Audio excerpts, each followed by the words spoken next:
श्री स्वामी समर्थ गुरुमाऊली. उद्यापासून किंवा पौर्णिमेपासून पुढील 4 महिने म्हणजे चातुर्मास ही सांगितलेली सेवा जर केली तर लक्ष्मीनारायण प्रसन्न होतात. आषाढ शुद्ध एकादशी ते कार्तिक एकादशी किंवा आषाढ शुद्ध पौर्णिमा ते कार्तिक पौर्णिमेपर्यंत रोज सकाळी देवघरासमोर 33 गोपद्म रांगोळीने काढावे. यास गोपद्म व्रत असे म्हणतात. 33 कोटी देवतांचा आशीर्वाद मिळतो. तसेच भगवान महाविष्णूंची ही खालील दिलेली सेवा म्हणजे जी काही सेवा सांगितलेली अधिकाधिक स्वरूपात जर करत राहिला तर संपूर्ण सेवेकऱ्यांची इच्छा पूर्ण प्राप्ती होते.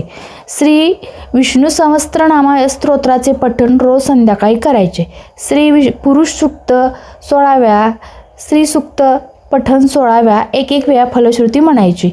ओम नमो भगवते वासुदेवाय नमः हा मंत्र होता होईल एवढा करायचा.